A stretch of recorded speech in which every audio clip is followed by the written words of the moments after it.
بسم اللہ الرحمن الرحیم۔ عربی بول چال کے سبق نمبر 11 میں خوش آمدید۔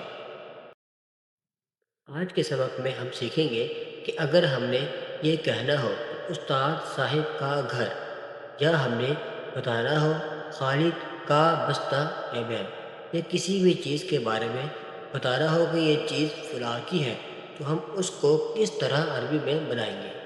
اس کو بنانے کے لیے ہم دو عربی کلمات کو آپس میں جوڑیں گے، جیسے قلم خالد۔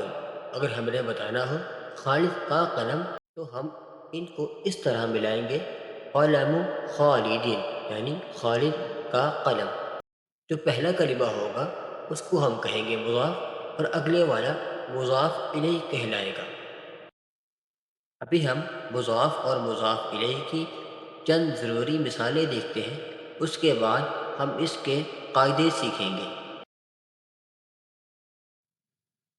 بیت المعلم، استاد صاحب کا گھر۔ حقیبۃ خالد، خالد کا بستہ۔ باب البیت، گھر کا دروازہ۔ اضافت یعنی مضاف اور مضاف الیہ کے چند ضروری قاعدے۔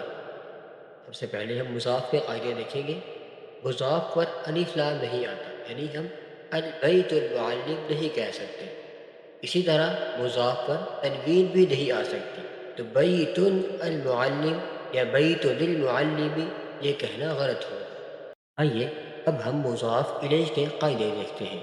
مضاف الیہ کے آخر میں ہمیشہ زیر ہوتی ہے، بیت المعلم، اور مضاف پہلے اور مضاف الیہ ہمیشہ بعد میں آتا ہے۔ یہاں یہ بات ذہن میں رکھیں کہ مضاف اور مضاف الیہ یہ دونوں مل کے مکمل جملہ نہیں بناتے، بلکہ کسی بھی جملے کا حصہ یا جز ہوتے ہیں۔ آئیے اب ہم مضاف اور مضاف الیہ کو ملا کر جملے بناتے ہیں۔ تو ھذا کتاب علی، یہ علی کی کتاب ہے۔ این دفتر عمار، عمار کا رجسٹر کہاں ہے؟ هو علی مکتب الاستاذ، وہ استاد صاحب کے میز پر ہے۔ این حقیبۃ المدرس یا بلال، ہی تحت المکتب، اے بلال، استاد صاحب کا بیگ کہاں ہے؟ وہ میز کے نیچے ہے۔ اس جملے میں ہم نے ایک نیا لفظ دیکھا ہے، یا بلال۔ اس میں یا حرف ندا ہے۔ آئیے اب ہم اس کے استعمال کا طریقہ بھی دیکھ لیتے ہیں۔ یا کے بعد آنے والے لفظ کو منادا کہتے ہیں۔ اس کو عربی میں کسی کو بلانے کے لیے استعمال کیا جاتا ہے۔ اس کے بعد والے لفظ پر تنوین نہیں آتی۔ اگر اس کے بعد والا منادا مضاف ہو تو اس پر زبر ہوتی ہے، جیسے یا عبد اللہ۔ مضاف اور مضاف الیہ کا استعمال قرآن مجید میں کس طرح ہوا ہے، اس کی چند مثالیں دیکھ لیتے ہیں۔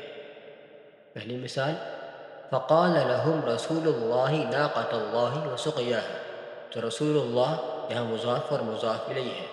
اسی طرح اگلی مثال میں اذا جاء نصر اللہ والفتح، یہاں نصر اللہ مضاف اور مضاف الیہ ہے۔ آگے ورأیت الناس يدخلون فی دین اللہ افواجا، یہاں دین اللہ مضاف اور مضاف الیہ ہے۔ چوتھی مثال میں آپ دیکھیں گے نار اللہ الموقدہ، تو یہاں نار اللہ مضاف اور مضاف الیہ ہے۔ اسی طرح پانچویں مثال میں فمن یعمل مثقال ذرۃ خیرا یرہ، تو یہاں مثقال ذرۃ مضاف اور مضاف الیہ ہے۔